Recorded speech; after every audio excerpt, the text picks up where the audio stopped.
안녕하세요. 한쌤입니다. 오늘 5월 24일 오후, 24일 밤이에요. 25일 걸 올릴게요. 24일 오후 11시 52분입니다. 시차 적응 때문인가요? 일찍 하고 좀 누워야 될 것 같습니다. 일본이랑 시차가 없죠. 아니, 여러분들 덕분에 잘 다녀왔고, 어제 방송이 너무 허접해서 오늘은 좀, 또 컨디션이 역시나 좋지 않지만, 그래도 열심히, 꼼꼼하게 한번 보도록 하겠습니다.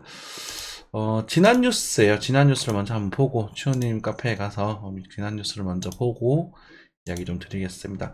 글로벌 이슈도 좀, 죄송합니다. 글로벌 뉴스도 중요한데, 일단 한국 뉴스도 좀 챙겨보도록 할게요. 기준금리 물가 거의 따라잡았다. 하늘도 내릴 일만 남았다. 이런 얘기도 나오고 있네요. 내리기는 아직 쉽지 않을 거예요. 너는 내린다고는 기대하지 마시고 동결 기간을 좀 계속 오래 가지게 될 거다. 이렇게 생각하시고, 보통 금리가 동결될 때는 주가가 좀 반등하는 시기가 나타난다라고 말씀드렸잖아요. 그래서 한국 증시가 어느 정도 반등을 했었죠, 실제로. 그랬었었고, 지금은 일단은 뭐 잠재적인 그런 시한폭탄들이 조금씩 다가오고 있다. 그 시한폭탄이 터지긴 터질 건데 얼마나 강하게 터질 거냐, 약하게 터질 거냐, 요 부분을 조금 관심 있게 보시는 게 좋습니다. 터지고 나면 우리가 기다렸던 기회가 오게 될 거예요. 미국 같은 경우는 지금 시한폭탄을 뭐라고 할까, 이 부분이 좀 강하게 나올 겁니다. 그러니까 나스닥이 오버슈팅이 강하게 더 좋고, 그래서 제가 여러분들에게 하락에 대한 이야기, 그러니까 조정에 대한 이야기, 못 먹었던 것들에 대해서 사과의 말씀을 드렸었고, 저도 어느 정도 이제 손절을 하고 다시 이제 포지션을 재정리해서 관리 중에 있는 부분입니다. 그래서 제가 여행 시즌이 중요한 시기가 될 거라고 해서 제가 되게 가기 싫다 이런 말씀도 드렸었잖아요. 실제로 지금 그런 흐름이 등장을 하고 있어서 변수도 많고, 그래서 자잘하게 보시는 분들은 변수도 굉장히 많은 부분이라서 가치적인 측면으로 접근하셔가지고 리스크를 관리하시는 게 좋겠다, 이렇게 좀 말씀을 드리겠습니다. 네, 이렇게 하면 될 것 같아요. 네. 내리지는 못할 겁니다. 왜냐면 미국의 금리가 너무 높기 때문에 내리지는 못할 거예요. 참고하세요. 그래서 아마 동결이나 어쩌면 0.25% 인상을 감행할 수도 있습니다. 그래서 그 부분을 체크하시고 계시면 될 것 같고요. 그러니까 뭐 물가는 어느 정도 잡았지만 그것은 경기가 안 좋기 위해 때문에 그런 부분이고, 지금 미국의 금리 차이가 너무 커지면은 한국 경쟁력이 많이 안 좋아질 수 있거든요. 참고하시면 되고, 환율은 조금 그래도 한숨 돌리고 있는 그런 부분이다. 고금리 빚 다이어트, 가계빚들이 지금 많이 감소되고 있다는 얘기가 나오게 있는데, 실제로 감소가 되었지만 감소가 된 게 아니에요.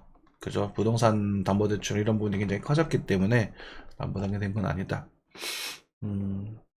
전기 펑펑 썼던 한국 값싼 요금 더 이상은 없다. 전기 요금 계속 오를 겁니다. 그죠? 전기차 이야기를 하면서, 전기 자동차가 한국 국내에 있는 기름 값에 이제 하이브리드 자동차 정도 수준으로 오르게 될 거다라고 말씀을 드렸었습니다. 물론 그걸 제외하더라도, 그만큼 된다고 하더라도 유지 관리비가 워낙 저렴하기 때문에 뭐 오일도 안 갈아도 되고 그렇잖아요. 그래서 아직도 경제적인 효과는 있겠지만, 저는 당장에 그 충전할 때 그 시간, 그것에 대해서 크게 메리트는 없다, 지금은 라고 생각을 해요. 그리고 배터리 기술은 발전되게 되면 아마 금액은 또 감소되게 될 부분이고, 그래서 지금보다는 한 25년 정도 넘어가셔서 아예 양산화가 되고 안전성 정도도 검증이 된 이후에 전기차를 구매하는 게 좋지 않을까 싶어서, 지금의 배터리 사업, 네, 좋습니다만은 앞으로 한 5배 정도 시장이 더 넓어진다라고 가정을 했을 때, 그렇다고 하더라도 일시적으로 고평가가 된 종목들이 많이 있었다. 그래도 그때는 사지 않는다, 이런 말씀을 좀 드렸던 것 같아요. 그죠? LG 에너지 솔루션 같은 경우에 저렴한 가격에 또 돌아오게 된다면 우리가 또 달려 들어볼 수 있는 부분이겠죠. G7의 밀착어서 중국 견제가 거세진다. 그죠? 물론 무역 다변화는 중요합니다만, 중국 시장을 너무 등 돌리면 않았으면 좋겠어요. 왜냐면 우리가 과거에 제가 일본을 다녀왔는데 일본이 왜 선진국인지를 알겠더라고요. 정말 그분들의 의식과, 뭐 가증스럽다 이런 말씀도 하시던데, 그냥 본인이 맡은 분야에 대해 굉장히 프로답다라는 생각을 좀 했었습니다. 너무 엄청 열심히 하시더라고요. 그 부분에 대해서는. 근데 뭐 그건 변론이고, 일본의 잃어버린 30년이었나요? 그게 이제 한국이 닥칠 수 있는 상황이 됐어요. 딱. 그래서 중국 시장을 너무, 그러니까 적당히 하는 거죠. 적당히. 그래서 적당한 시기에서, 그래도 뭐라고 할까, 이렇게 결론은 그렇게 가더라도 말은 좀 이쁘게 해서 달래줘야 될 필요가 있지 않을까. 그리고 한국이 전 세계적인 매력이 아직까지 느끼고 있는 이 시기에 잘 얘기를 해줬으면 좋겠는데, 좀 아쉬운 부분이네요. 연체율이 많이 오르고 있다, 그죠? 네, 그리고 테슬라 따라 올랐다고 얘기하고 있는데, 테슬라 지금 빠지고 있는 부분이고, 왔다 갔다 하고 있습니다. 네. 은행주파고 생필품 괜찮다고 봅니다. 장기적으로 봤을 때는요, 네. 이 정도만 보면 될 것 같습니다. 대우. 그죠? 제가 이번에 미래에셋 측과 지금 잘 협의가 되고 있어서 아마, 조만간에 여러분들에게 공식적으로, 그 MFA를 그래서 동식적으로 여러분들에게 주식을 권해드릴 수 있는 시기가 올 것 같아요. 그죠? 그때 되면 여러분들도 저를 좀 도와주시고, 저도 여러분들 관리해드려가지고, 관리해드리면서 서로 윈윈할 수 있는 그런 좋은 시기가 오게 되면서, 하여튼, 되지 않을까. 머지않았습니다. 그래서, 그 미래에서의 대우 그더라고. 옛날 대우증권이더라고. 그래서 생각을 하고 있는데, 그렇다고 합니다. 죄송합니다. 이거 보고 생각이 나가지고. 네. 자, 검색창 대신 AI가 답하기 시작했다. 초조한 네이버 1위. 제가 말씀드리는 건 무조건 그럴 것이다 이렇게 생각하지 마시고요. 그렇게 되면 어떨까라는 한번 고민을 해보세요. 여러분들 자기 주도적 학습이란 얘기 들어보신 적 있으시잖아요. 그죠? 이 변수들, 뉴스를 가지고 이런 일이 벌어졌을 때, 또 이런 문제점이 있을 수도 있겠구나. 무조건 좋은 게 아니구나. 이런 생각을 해보실 필요가 있습니다. 가령 제가 AI가 굉장히 중요하고 굉장히 큰 변수라고 생각을 합니다. 4차 산업혁명에 있어서. 블록체인도 마찬가지겠지만. 그런데 이 AI가 모든 이런 포털 사이트에 대한 검색을 지배했었을 때 하나의 잘못된 정보가 연속적인 잘못된 정보를 파생시켜서 세상 모든 사람들이 잘못된 정보를 알고 있게 되는 그런 상황. 예를 들어서 독도가 일본 땅이래. 이런 상황이 생길 수도 있지 않을까라는 걱정을 해볼 수도 있지 않을까요?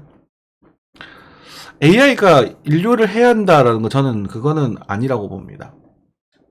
근데 그것은 만약에 그런 일이 벌어진다면 인간이 더 싫어하는 사람이 더 많아져 버리면, 그죠? 그것에 대한 정보가 많이 파생되면 그 AI가 그 정보를 배우게 되겠죠. 그죠? 그런 문제점들도 한 번쯤은 생각해 볼 필요 있을 겁니다. 왜냐면 AI라는 것은 기존 정보들을 파생시켜서 지식을 넣는 거잖아요. 그죠? 그냥 한 번쯤 생각해보자. 왜냐면 주식도 무조건 오른다, 무조건 좋다, 무조건 떨어진다 이런 부분이 아니라, 이런 변수들이 있으니까 이럴 때는 좀 조심해야겠구나, 아니면 크게 흔들릴 수도 있겠구나, 이런 것들을 우리가 체크하자는 거죠. 이해되셨죠? 네. 되게 많지만 부동산은 일단은 침체적인 요소, 그러니까 이자가 비싸지고 지금 이제 신용대출 막 끌어당기다 보면 이제 코로나 대출도 만기 좀 있으면 돌아오거든요. 그때 이제 한 번 더 흔들릴 수 있을 겁니다. 지금은 좀 안정화됐다고 치더라도. 제가 오늘 부동산에 가서 한번 여기까지 물어봤는데 문의가 없대요. 네. 그 정도. 네. 되겠습니다. 띠다시성 뉴스들이 많아가지고 넘어가겠습니다. 환율 체크하겠습니다. 환율이 조정을 좀 주다가 또 반등을 좀 보여주고 있는 그런 모습입니다. 그죠? 아마 한동안은 이 정도 위치에서 흔들리지 않을까 싶네요. 한동안은. 그러니까 나중에 방향서 어떻게 결정할지 모르겠지만 한 1330원에서 1300원 정도 사이에서 한동안 조금 왔다 갔다 또 할 것으로 보여진다. 그죠? 그래서 환율은 좀 안정되어 가고 있다. 이렇게 생각하시면 될 것 같고, 위안화도 달러랑 똑같은 모습을 보여주니까 그 정도. 근데 지금 재팬 엔화가 좀 많이 빠졌죠. 엔화가 과거 이때 제가 좋다라는 말씀드리면서 많이 올랐었고, 제가 엔화를 저때 샀어요. 여행 비용으로 그때 여기서 좀 구매했었는데 엔화가 많이 빠진 상태입니다. 아깝죠, 그죠? 그래서 지금 저는 엔화를 남은 건 얼마 없지만 엔화를 또 천천히 모아가시기 또 좋은 시기가 아닌가 이렇게 또 보고 있습니다. 일본의 경쟁력이라고 하면 한국보다는 경제력이 좀 단단해요. 그러니까 좋다, 성장성이 강하다라고 말씀 못 드리겠습니다. 그래서 일본에는 노인 사업들, 노인 직장인들 특히 굉장히 찬찬하게 형성되어 있고, 그러니까 뭐 이게 세팅이 좀 돼 있다라고 해야 되나? 그래서 9달러대, 9.1 예전에 말씀드린 적이 있습니다. 9.1 정도까지는 빠질 여지가 있다. 만약에 밑으로 더 빠져주면 땡큐 베리 마치 이고 이 정도 자리에서는 9점대 초반에서는 천천히 모아가 보셔도 좋다라고 저는 생각을 한다. 이렇게 되는 거죠. 하나의 좀 안 좋은 시나리오를 하나 말씀을 드리자면 이렇게 될 것이다가 아닙니다. 왜냐면 이런 상황에서 그런 시나리오가 등장했었을 때 얘네가 크게 튈 수 있다는 그런 이야기거든요. 미국과 중국이 이제 전쟁을 일으키고 나서 한국이 참전을 하고 일본이 뒷전에서 지원하는 그림이 나타났을 때 이렇게 올라갈 수도 있지 않을까. 그래서 그 시기가 예를 들어 콩 이런 식으로 가버리면 또 일본은 또 잘 살게 돼. 한국은 또 북한과의 교전이 생겨버리면 또 본토가 되어버리니까. 그래서 뭐 그렇게 될 것이다 이렇게 생각하지 마시고 그렇게 되면 어떡하지? 네. 그렇게 안 되겠지 만약에 되면 어떡하지? 이 정도의 우려 정도로 넘어가 보시면 고민해 보시면 위기 대응 훈련이라고 그래서 한 번쯤 고민하셔. 안 그래야 될 것이고 안 그래야 되겠지만 안 그럴 것이겠지만 혹시나 모르는 거에 대해서 생각해서 고민해 보시는 그런 것들이 좋을 것 같아요. 네.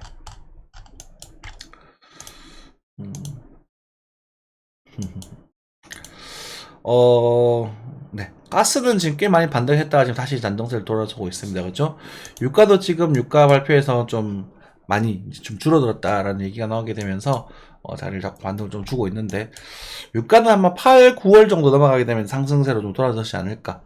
박스권을 좀 다지고 그래서 제전에 요 밑에서는 좀 잡아도 좋다라고 말씀드리긴 했었던 것 같아요. 그래서 지금 반등을 좀 주고 있긴 한데 어쨌든 60, 70달러를 기준으로 더 밑으로 내려가면 싼 가격이니까 장기적으로 롱 쪽으로 관심을 좀 두시고 그죠? 80을 넘어가게 되면 숏 쪽으로 관심을 두시는 이 사이에서의 횡보를 생각해 볼 필요가 있다. 여러분들이 기름이 아무리 못 써도 기름만큼 효율적 에너지는 없거든. 그래서 그 정도 관점에서 생각해 보셔라. 그죠? 네. 근데 리스크는 관리하셔야 됩니다. 이렇게 흔들거리는 거기 때문에 때려오면 천천히 비중을 높이면서 부담하면서 올라가면 부담합니다. 이런 정도. 이런 그림이 진짜 이게 역대급이었는데 너무너무 아깝죠. 그죠? 네. 자, 나스닥으로 넘어가겠습니다. 나스닥은 이제 조정세를 좀 더 들고 있는 그런 모습이에요. 제가 여러분들에게 나스닥은 비싸다라는 말씀을 자꾸 드려왔었습니다. 실제로 드려왔었고 지금도 그 생각은 변함이 없습니다. 하지만 시황을 보는 사람으로서 이 구간에서부터 여러분들 사지 마세요 라고 말씀 계속 드렸었잖아요. 제가 여기서부터 여기서부터 쇼 배집을 했었거든. 죄송합니다. 네, 4시간 정도 차트를 볼게요. 여기서부터 그 당시 쇼 매집을 했었거든. 그래서 지금 실질이 이만큼 올라가게 되면서 이쯤에서 손절을 하고 요 구간에 또 정리. 왜냐면 또 여행 갔는데 차트만 보고 있으면 또 그렇잖아요. 그래서 다시 이제 여기서 세팅을 좀 해놓은 상태입니다. 그러니까 손실을 어느 정도 만회를 하고 평단을 맞춰서 어느 정도 세팅해 놓은 부분이고, 그러니까 이걸 못 먹은 게 아쉬운 거죠. 그죠? 뭐 실제로 해서 요걸 못 먹었대. 요거는 먹었잖아. 그래서 요걸 못 먹은 게 아쉬운 부분이고, 하지만 사지는 말아라 라고 부분에 있어서 전 한채 망설임, 그러니까 한채 부끄럼도 없습니다. 추세가 지금 깨어지고 있어요. 단기적인 추세가 지금 깨어진 상태고, 그렇죠? 단기적인 추세가 깨진 상태고, 이런 건에서는 깨졌다, 떨어진다 이렇게 단정 짓는 게 아니라, 왜냐하면 변수들이 너무 많아요. 부채한도 협상, 그다음에 금리 발표, 그리고 이제 물가, 그다음 취업률 이런 것들에 대한 지표들이 너무 많은 상태라서 그리고 비싸. 멀티플 상태도 굉장히 높은 상태거든요, 지금 나스닥이. 그렇기 때문에 매수하라는 말씀은 못 드리겠습니다. 다만 여기를 좀 건드렸다가 여기를 조금 건드리고 나서 이제 반등을 좀 주겠죠. 건드려주고 비트코인처럼 이렇게 빠져서 바닥에서 움직인다면 뭐 이런 식으로 빠졌다가 뭐 여기서 떼었다가 살짝 들어주고 이런 식으로 이런 정도 움직여서 자리를 잡고 나면 그 뒤로는 14,400까지 다시 한번 재도전을 할 수도 있을 것 같다. 이렇게 보시면 될 것 같습니다. 14,400에 대한 가능성을 열어두자라고 말씀드렸는데 지금 오지 않았거든요. 그죠? 근데 일순간에 한번 치고 빠질 수도 있습니다. 그죠? 숏 애들 한번 시원하게 터트려주고 그리고 뭐 부채한도 협상 잘 이루어졌다, 미국은 망하지 않는다 이러면서 이슈를 터뜨려서 한번 쫙 끌어올리고 그다음에 경기 쪽으로 넘어갈 수도 있거든요. 어쨌든 근데 요거는 우리가 나오더라도 노리지 않는 게 좋지 않을까 싶습니다. 최근에 지금 조정이 좀 나오고 있어요, 강하게. 그래서 지금 그 기술적인 측면에서는 이제 13,400포인트 아래 13,300포인트 정도에서 반대 살짝 나올 수 있다, 이게 생각이 좀 드는 부분이고, 여기가 지금 매물대가 좀 중요한 얘기 매물대죠, 그죠? 13,000 전후 제가 이제 당시에 숏 포지션을 잡았던 지역이었고, 충분히 익절을 하고 빠져나올 수 있었음에도 불구하고 한샘도 욕심을 좀 부리다가 손해를 꽤 입었다. 꽤 입었지만 지금 열심히 잘 복구하고 회복하고 있다, 이렇게 해석하시면 될 것 같습니다. 그쵸. 그래서 요구가에서 반등을 좀 주고, 그리고 만약에 이게 깨져버리면 문제가 좀 생길 수 있다라는 거예요. 비트코인으로 간단하게 말씀을 볼게요. 비트코인. 자, 비트코인도요, 전반적으로 계속 안 좋은 얘기를 계속 드리고 있습니다. 4월 중순부터. 이걸 이렇게 어쩔 수가 없어. 안 좋아 보이니까. 무턱대고 좋다고 할 수가 없더라고요. 근데 오늘 자꾸 MFA 관련된 이야기를 드릴 수밖에 없는 게, 거기 가니까 살아 좋다라고 말할 수밖에 없겠더라, 그 시스템 자체가. 응. 본인들도 인지를 하고 계시더라고. 그래서 그럴 때는 이제 오히려 채권이나 이런 오히려 이제 적금, 연금 적금 같은 것도 있더라고요. 연금 예금 이런 것들로 돌려가지고 그 자산을 좀 관리하고 보호하는 그런 것들 알려주시더라고. 많이 배워야겠습니다. 아무튼 나스닥 측면이 이게 나와버릴 수 있다라는 거죠. 여기 깨져버리고 나서 한번 들어주고 빼지는 거예요. 나스닥은 이제 여기서 이렇게 모습이 안 나타나고 깨지고 나서 한 번 더 들어주고 빠지는, 그래서 이 매물대를 이제 두들기고 밑으로 빠져버리는 요 그림. 그러니까 나스닥이 추세가 워낙 강했기 때문에 한 번 더 나올 수도 있지 않을까라는 기대를 해본다. 기대? 조심해본다. 매수 포지션 조심하셔야 되고, 흔들어져 있기는 하지만 결과적으로는 이 추세를 다다르러 가고 있는 부분이다. 여기가 깨졌거든요. 여기 좀 중요한 지역이에요. 마찬가지입니다. 그쵸? 네. 생각해 보실 필요가 있어요. 네. 무조건 빠진다, 이렇게 무조건 오른다 생각하지 마시고. 왜냐면 그 부채한도 협상이라는 강력한 이슈가 있잖아요. 그죠? 됐으면 일시적으로 호주를 반응하겠지. 일단 장기적으로 이 정도 자리에서 한번 생각해 보자. S&P는 말할 거 없고요. S&P는 경기 쪽이기 때문에 S&P는 뭐 그냥 부러지고 있습니다. 비슷죠. 별로면 상단이죠. 그죠? 네. 코스피입니다. 코스피는 아직도 좀 좋은 모습을 보여주고 있었습니다. 코스피와 코스닥을 보시면 힘을 좀 받았죠. 그죠? 날봉상 조정을 주고 반등을 줬는데, 나스닥이 저렇게 반응한다는 건 내일은 한국 증시가 조금 부정적일 수도 있겠다라고 생각하시면 됩니다. 미국이랑 이제 비슷하게 따라가거든요. 그러니까 오를 때 좀 더 오르고 떨어질 때 좀 덜 떨어지고 이럴 수도 있겠지만, 어쨌든 미국 증시가 저런 모양이라면 내일은 한국 증시의 어떤 기술주들이 전반적으로 조금 부진할 수 있겠구나, 이런 생각을 한번 보시는 것도 좋습니다. 무조건 부족할 것이다 이렇게 보지 마시고.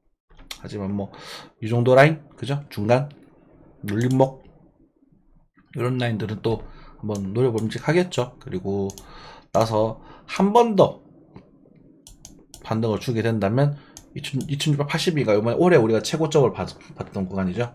2680 정도. 제가 이때 말씀드린 구간이긴 한데, 요 정도 2560 정도랑 그다음 2680 정도를 말씀드렸던 건 기억나거든요. 그 정도까지는 한번 올라갈 여지가 있을 수도 있겠다. 하지만 그 다음이 깨지는 것은 뭐다? 추세가 깨지는 거다. 그 다음 깨지는 거 조심하셔야 됩니다. 이때는 아파요. 이거 많이 아파요. 이거는 나스닥도 마찬가지고, 나스닥도 이제는 어디 갔냐? 깨지진 않았는데 깨질 때가 두드리고 있거든요. 그래서 지금 여기를 한번 두들기고 나서, 그죠? 한번 살짝 뚫어주겠지. 그리고 다시 이기가 이런 식으로 깨져버리면 이거 되게 많이 아파져요. 많이 아파. 그래서 우리가 요번 이슈는 이 정도. 다음에는 한번 들어주고 이렇게 빠지는 가능성을 좀 생각을 해보자. 그냥 빠져도 나는 몰라. 계속 반복되지만. 그러니까 여러분 선물하시는 분들은 이 정도 되면 정리하시는 게 맞고, 다시 맞죠? 여기서 다시 선물가로 주역가로 노려보시는 게 맞고, 뭐 현물하시는 분들은 이걸 먹을까 말까 고민하시다가 아니야 다른 거 하자, 왜냐면 더 매력적인 게 많거든, 그 정도 넘어가서 기다리자, 이렇게 생각하시는 게 더 맞고. 일본방에서도 반등이 좀 보여지고 있네요. 오. 지금 많이 반등했는데, 그쵸? 네.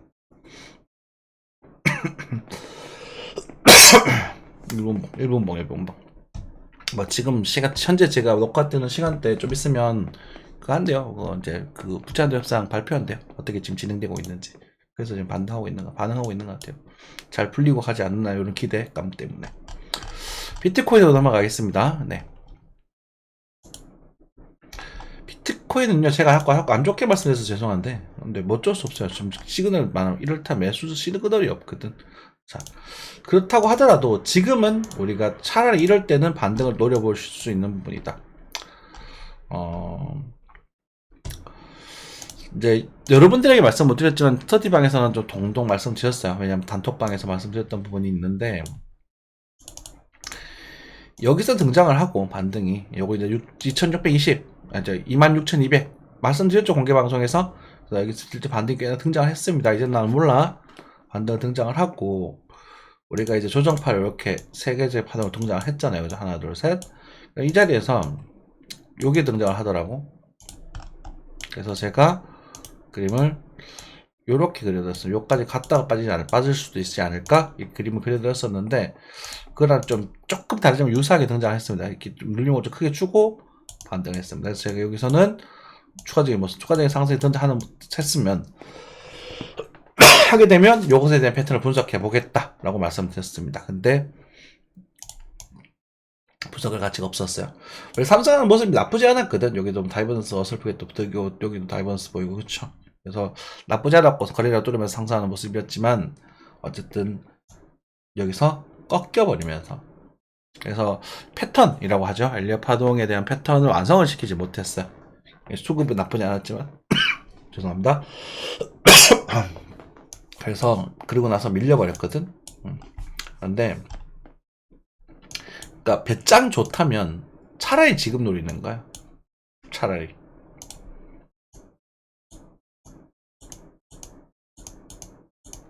이 정도까지. 근데 여기 매물대가 있단 말이야. 그러니까 이걸 돌파할 거냐라는 질문에서 돌파할 거냐고 보십니까? 글쎄요, 모르겠습니다. 하지만 패턴적인 측면에서 이 정도 반등 정도는 노려볼 수 있을 것 같습니다. 여러분들, 그래서 이 패턴 요 아래에서는 16,000 아래에서 번트를 한번 쳐볼 수도 있지 않을까 싶습니다. 그래도 좀 들어오고 있고요. 그렇죠. 하지만 추세를 여기 살려줄 것이다 라는 것은 아직은 의문이다. 그럼 어디가 있어요? 우리 추세선에 대한 부분 25,000달러 전후가 있죠. 그죠? 25,000달러면은 하나로 약 지금 1,400원 정도 하면 되니까 얼마가 되나? 하여튼 뭐 얼마 3,000 한 뭐 1,300 정도죠. 3,300 정도 말씀드렸던 지역 그 정도 되지 않을까 싶습니다.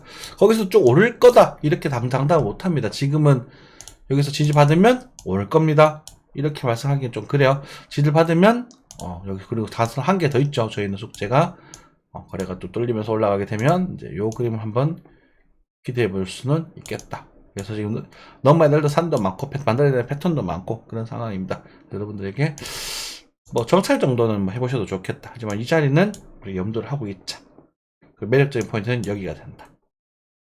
이렇게 정리하면 될 것 같아요.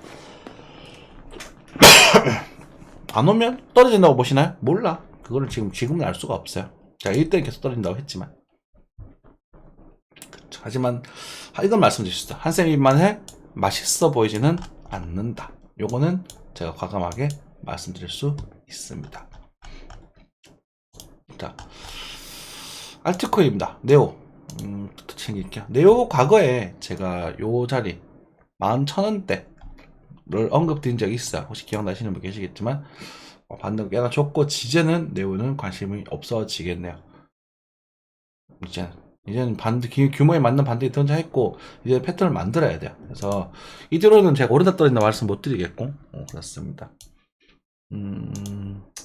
그러면 항상 쌀 때 살려고 노력을 하세요. 쌀 때. 딱히 지금 볼만한 거 지금 거의 없는 상태라서. 알트코인들은 지금 상당히 아직까지도 알트코인 건드리지 말라고 제가 오래전부터 말씀드렸죠. 그죠? 알트코인 아직까지도 이렇다 그런 건 없습니다. 그래서 가끔가다 이렇게 터지는 종목들이 나오겠지. 그죠? 그런 것들을 무리해서 먹으려고 달려들지 마시고, 그죠? 이거 지금 아까 누구냐 그 바이낸스에서 이슈를 보여주셨는데 제가 이제 뉴스를 자꾸 말씀드리잖아요. 원래 너 뉴스 보는 놈 아니잖아. 하지만 뉴스에 대한 언급을 드리는 이유가 뭐냐면 그 뉴스를 가지고 시나리오를 상상을 해보셔야 됩니다. 그리고 그 뉴스가 우리가 차트적으로 이런 자리 이렇게 해서 여기서 떨어지는 자리에서 이슈가 나오면 이건 하락에 대한 이슈가 만약에 나온다면 이거는 신뢰성이 좀 높아지는 거예요. 반대로 이렇게 생겼을 때 그죠? 이렇게 막 거래 터져 반다고 매집 맞다 나왔을 때는 긍정적인 뉴스예요. 데카 신뢰성이 높아지는 거예요. 이해되시죠? 그렇게 체크를 하시고 지금은 비트코인은 딱히 호재가 될 만한 뉴스도 많지 않다. 그리고 지금 과매도로 들어가고 있지만 과매도가 완전히 형성되고 있지는 않다.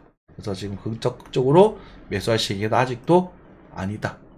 번트는 뭐 알아서 수익 드셔 챙겼었으면 좋겠다. 그리고 요새 계속 손절이 왔다 갔다 하는 그런 시기다. 이렇게 정리하시면 될 것 같습니다. 항상 건강한 투자 하시고요. 저는 이만 물러가겠습니다. 감사합니다.